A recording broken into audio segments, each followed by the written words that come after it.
Let's welcome Kathy Hunt to Phoenixville.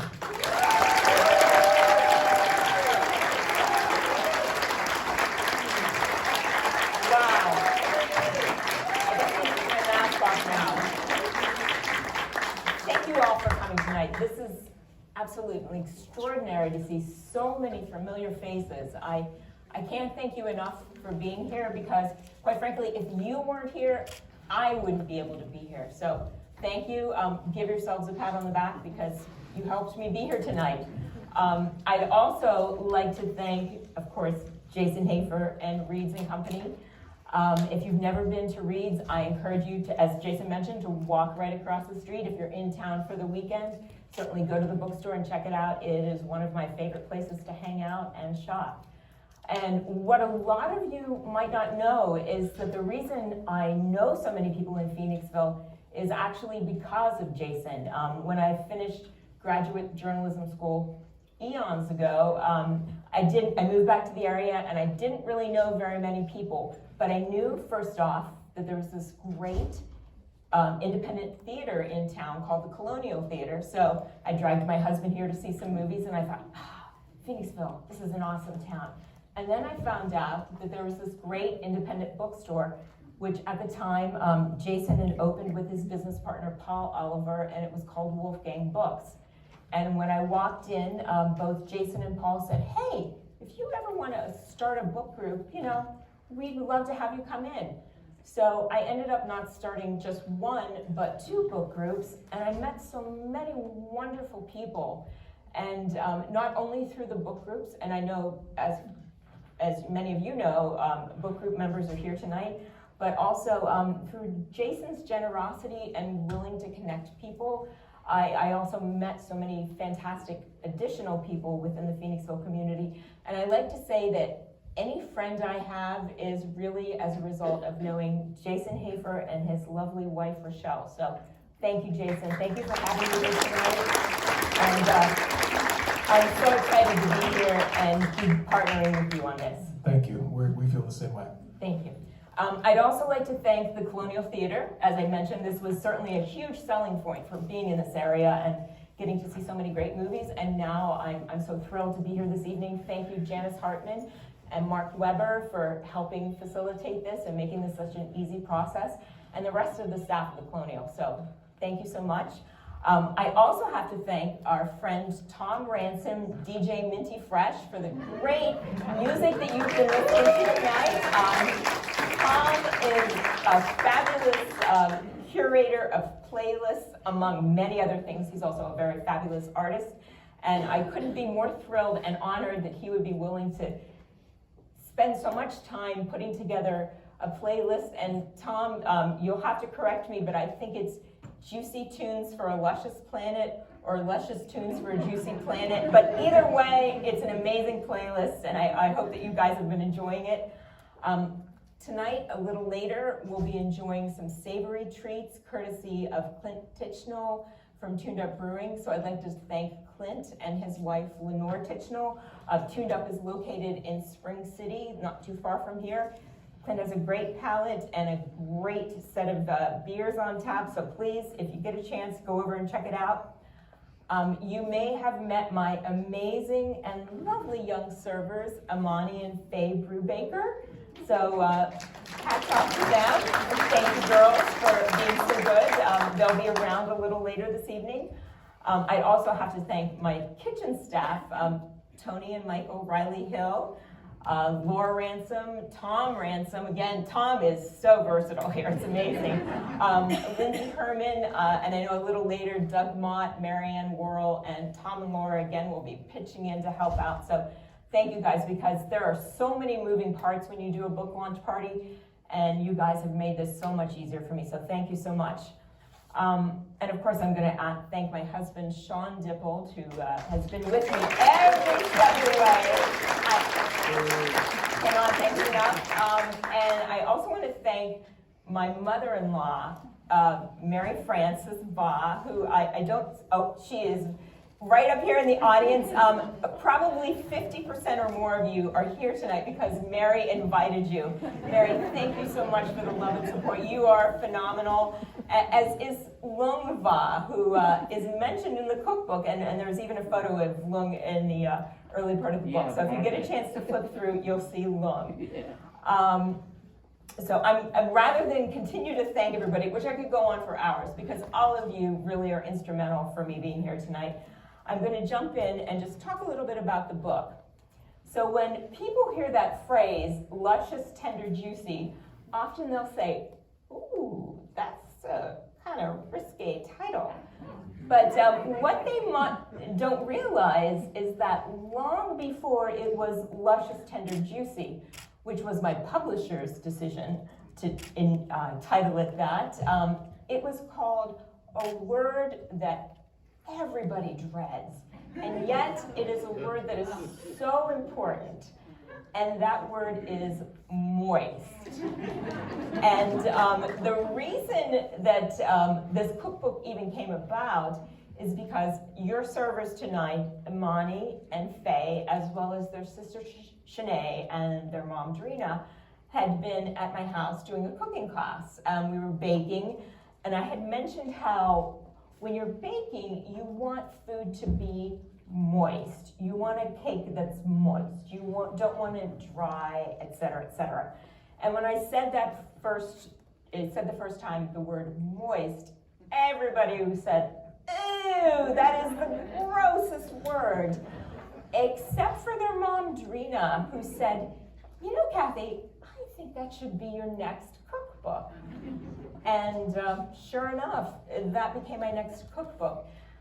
And it's a cookbook that originated during the pandemic, which is kind of amazing that, you know, the world was really topsy-turvy, and yet in February of 2020, my agent, who is an amazing agent, and we can all talk about her later off the record if you'd like, she pitched my idea for a cookbook called Moist.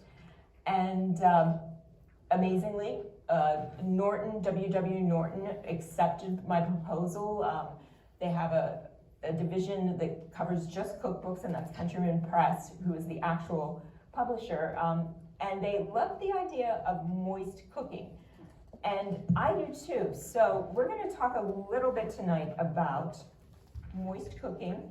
And if anyone has any questions about what it's like to try to access food for recipe testing and to get folks to test recipes for you during a pandemic where so often we were also afraid to go to the grocery store, and yet nonetheless I had to go try to schlep around and get ingredients, I'm happy to discuss that. So we are going to start here and discuss how do you bring moisture into cooking. So techniques. And there are 4 basic techniques for bringing moisture into your cooking. The top, poaching. And that's when you put meat, usually meat, maybe a vegetable, in a slow simmering amount of water. You might cover it, you might not. And you just let it cook until you get this very luscious material, which is, of course, your luscious piece of fish, chicken, etc., etc. There's also boiling and simmering. Those are actually strawberry dumplings, which I had made in the Czech Republic, because one thing, if you get the cookbook, you will know that so many of my recipes are influenced by travel and by cooking in foreign countries, taking classes, working with local folks to just sort of find out, how do you cook? What do you cook? But boiling and simmering is one of the techniques. And the difference between boiling or simmering is with boiling, you're looking at putting your food in water that is extremely hot, 212 degrees Fahrenheit, and you're having all of these bubbles rush to the top of the pot. Whereas with simmering, you're kind of just, every now and then there's a bubble. It's still hot, but it's not that whirling water that you get with a true boil. Now down here, unfortunately, we got a little cut off, but this is going to be braising or stewing. This is a tagine. And with braising or stewing, you're doing a little less liquid, and you're putting it sort of with all of the ingredients. So not only, in that case, just dumplings, you would put your potatoes, your meat, any other vegetables, your herbs, your spices. You're putting them in the pot, you're letting them just cook away. And then lastly, this was steaming. Now, in this case, you're not actually putting food in liquid. What you're doing is you're putting it on a perforated steamer and you're letting steam cook it, not the liquid itself. So those are the basic techniques for, as we call, moist cooking techniques. However, there's always the option of injecting something into your food to make it super moist. I had the thrill of spending about a month traveling through New Zealand and Australia, and my husband and I went to a coffee shop where I ordered something called a cherry square, which is actually featured in the cookbook. And when I got my cherry square, I was also given a syringe filled with lemon curd, and I was instructed, just inject it into the center of that pastry and it's gonna be amazing. So that's what we did, and I will say that is certainly a way of adding moisture to your food, but there is no recipe where I'm going to ask you to go out and get a syringe and fill it with something and then inject it into the center. But nonetheless, because this is such an unusual thing, I wanted to share this with all of you, because seriously, how often do you get a syringe when you're ordering a pastry somewhere? Moisture also comes from ingredients. There are some incredibly moisture-rich ingredients out there. Tomatoes, cucumbers, they are actually 94% water. Things like potatoes, surprisingly enough, 80% water. So, as well as dairy products, which not so much water, but fat, are things that will also add moisture into your cooking. The olive oil or canola oil or grapeseed oil that you add to your food, that is going to bring moisture. If you're baking and you're like, do I want to add oil or do I want to add butter? Just keep in mind, butter is going to add a lot of flavor to your baking, but oil is going to add a lot of moisture. So that's a thing to keep in mind. Now, many of you tonight may have sampled the apricot coins, which are featured in the book, as well as the sardine spread, which was served on top of cucumbers. And boy, talk about a moisture-packed treat for you, because you've got those cucumbers that are really high in moisture, and then you've also got the sardines themselves. And when I talk about adding moisture and I talk about adding fruit, when I say dried fruit, I'm sure people think, well, why would that be moist? I mean, it's dried. In the case of Turkish apricots, in Turkey, what they will do is they will pop the pit out of the apricot, and then they will lay them out in the sun to dry. They won't slice it as you would if you're in California or somewhere else in the US where they will dry apricots. And what the difference is that a full solid apricot is going to retain a lot more moisture. So apricots, when they're not dried, 84% moisture. Apricots, when they're dried, 24% moisture if they're left whole. Now, if you get a California apricot to use in your apricot coins, it's going to be a lot less succulent because it's only going to be 8% moisture. So these apricots from Gourmet Turkey, which I've had the delight of actually being in Gourmet and getting to see how passionate they are about their dried apricots, they are the apricots to pick. And I think if anyone is a Wegmans shopper, you can buy Turkish apricots there. Now, there is another treat that you will have had tonight, which is the sardine spread. And sardines are extremely rich in omega-3 fatty acids, but not only sardines, but also anchovies, salmon, mackerel, and herring. And a lot of you may know that I actually wrote a book about herring about 4 years ago.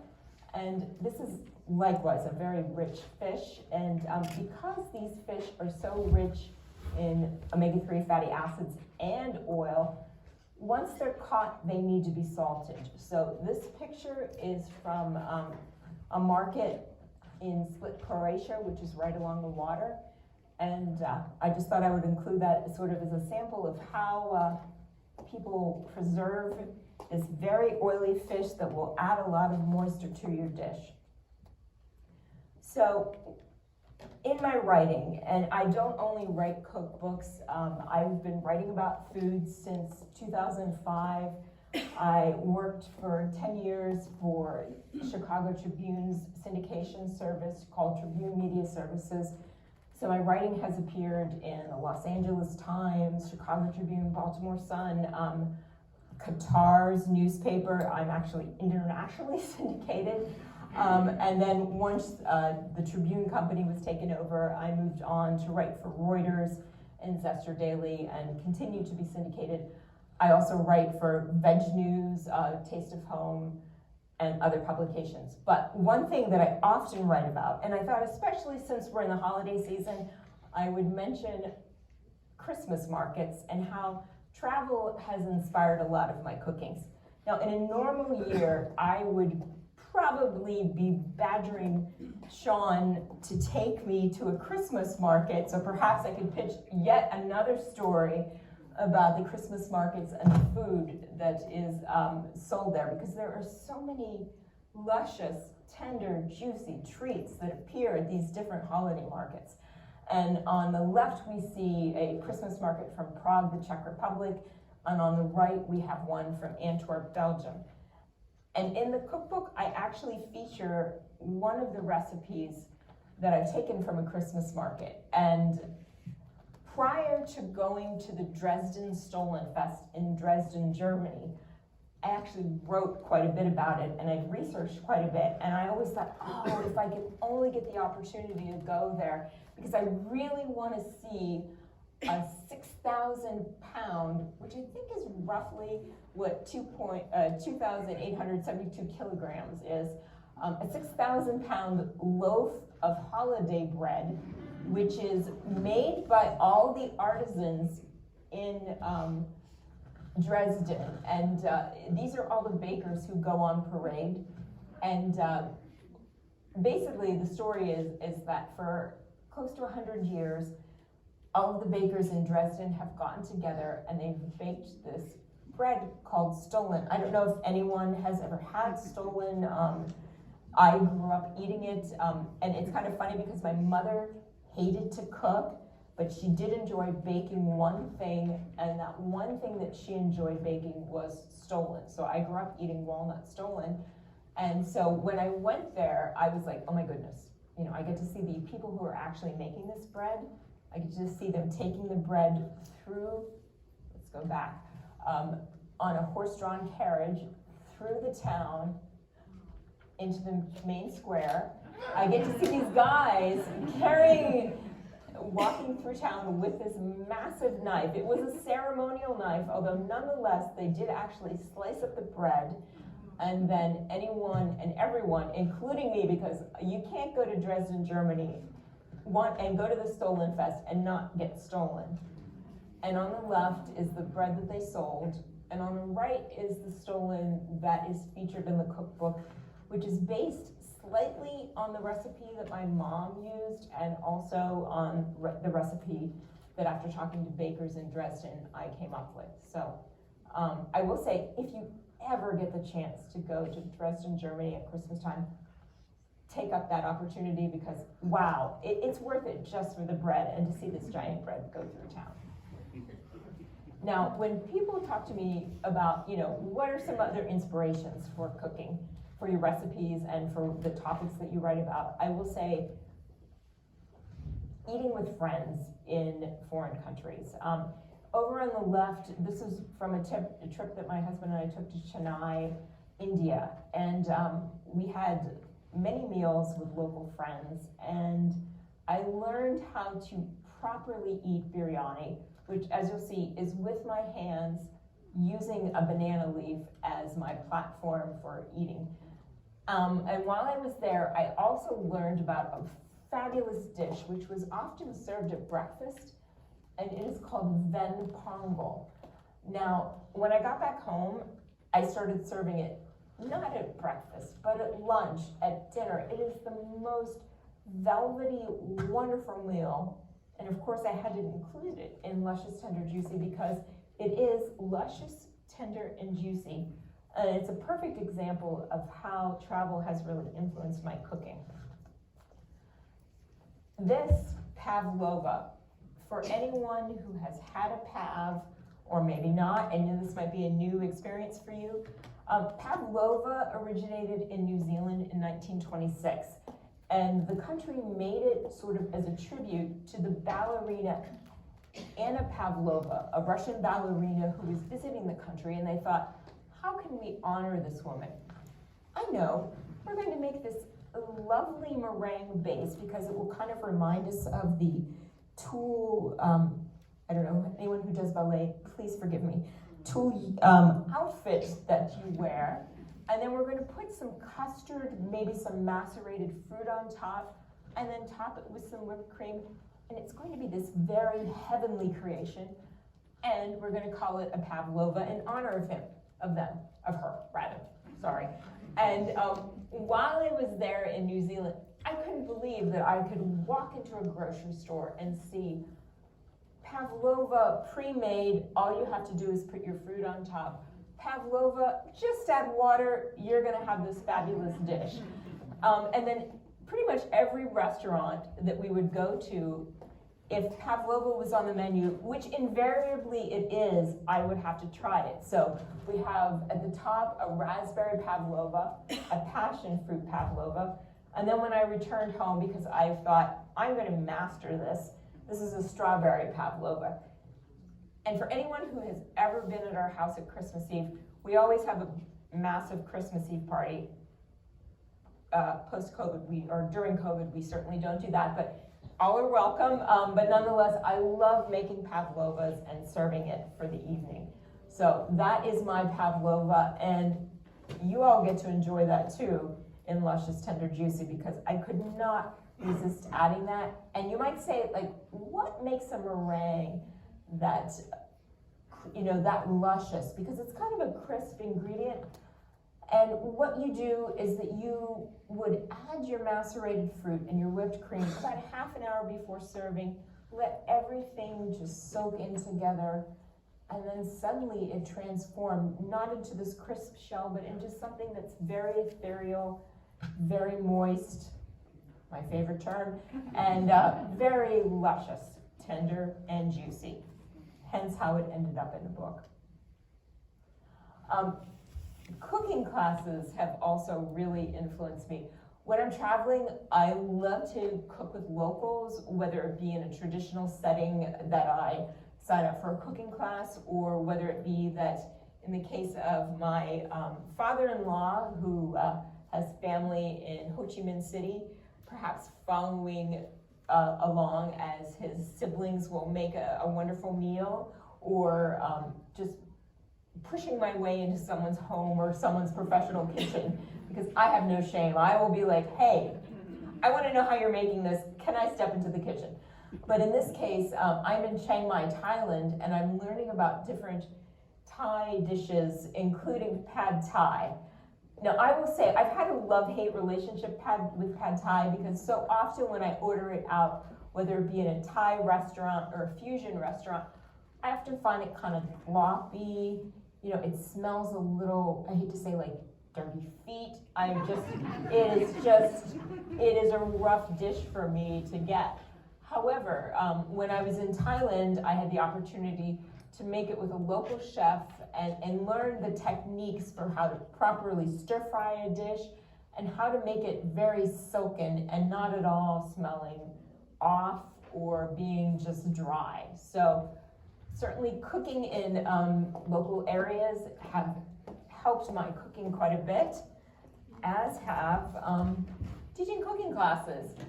Since 2013, I have taught cooking classes not only at international chains like Williams-Sonoma, Sur La Table, but also at very localized places like Cook in Philadelphia, which is featured there. And I also teach cooking classes from my home. If anyone is interested, I will be teaching a virtual class, because obviously COVID, I want to keep everybody safe. So we're doing everything virtually right now on Zoom. And someday we will resume the farmhouse cooking classes. For those who don't know me, I have an 1801 farmhouse and a great kitchen, and always invite folks to come in and just sort of cook with me, experience the farmhouse life, and learn a lot about different cuisines. But I will have another cooking class on 12/19, and we're gonna be doing some sweet treats from Luscious, Tender, Juicy.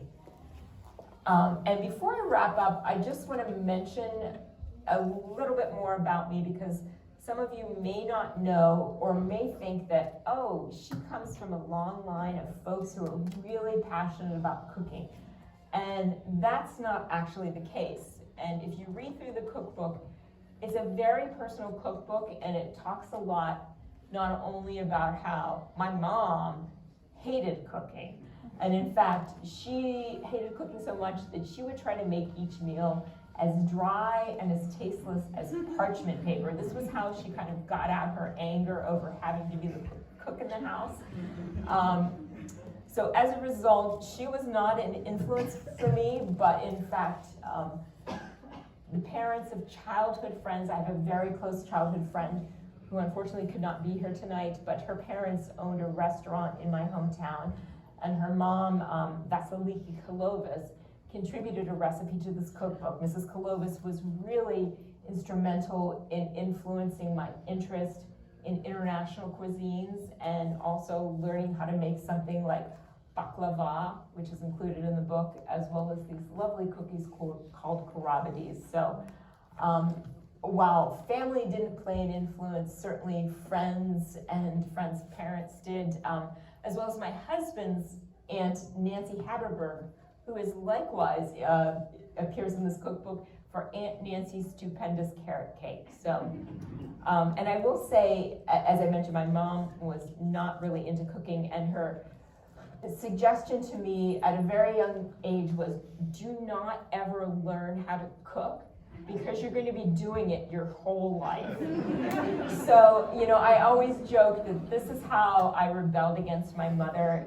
I went to culinary school, the CIA in Hyde Park, New York. I knew very quickly I did not want to be a chef, but because I am a writer at heart, as well as a photographer, I figured that I could parlay that passion for home cooking into writing, which I was able to do. So that's a little bit more about me, and I think that we're going to wrap up my portion of the evening by just again thanking everyone. Reads again, the Colonial Theater, Tuned Up Brewing, Countryman Press, JVNLA, which is my literary agency, and I just can't thank them enough, because if it weren't for them, like you guys, I wouldn't be here tonight. So, and and my husband has just reminded me that I wanted to do a reading, and I actually had to swipe a book from Jason, so I owe Jason a book. So I'm just very quickly going to discuss, if Jason, if you don't mind, Moist. So, and I have to put on my glasses. I've kind of reached that age where it would help if I could see to read to you guys. So, as I mentioned, you know, this is a book about moist, and it is a reviled term by most people, but yet it wasn't always such a negative it didn't have such a negative connotation. So, during the 14th century, when this adjective first appeared in the English lexicon, it held no negative connotations. It simply meant that something contained moisture, which I keep emphasizing in the book, and I hope that I've stressed enough tonight. From the 14th through the 20th century, cooks used it to describe everything from baked breads and cakes to roasted meats and vegetables. If a food had a soft, luscious consistency, it was called moist. Why or how moist has turned into a taboo word is not my concern. Now, bringing it back to where it belongs as an accurate description of luscious, tender, and/or juicy food, that is my mission and the goal of this book. Rather than feel horrified, I believe that we should embrace the term. Some of our best culinary creations stem from this trait. Think about banana bread, hummus, mashed potatoes, quiche, meatloaf, and carrot cake. You can't describe these dishes as wet. You certainly can't call them damp as in, yum, that is a damp piece of cake. You certainly wouldn't say, wow, this hummus is the opposite of dry. That would just be silly. I bet you can't refer to these foods as ambrosial and keep a straight face. There's no getting around it. One of the reasons people love these foods is because these are moist foods. So I hope that you enjoy Luscious, Tender, Juicy and the moistness that it brings to your cooking. And I hope that you have a really enjoyable evening for the rest of the night. Jason is going to step up in a second here and sort of Q&A session, but I just want to mention that after we're done, there is going to be an after party upstairs in the garden room. Feel free to join us. There are drinks and such on us, so stop by the concession stand first, grab yourself a drink, and head on up. But first, we're going to do a nice little Q&A session. So thank you all. Thank you.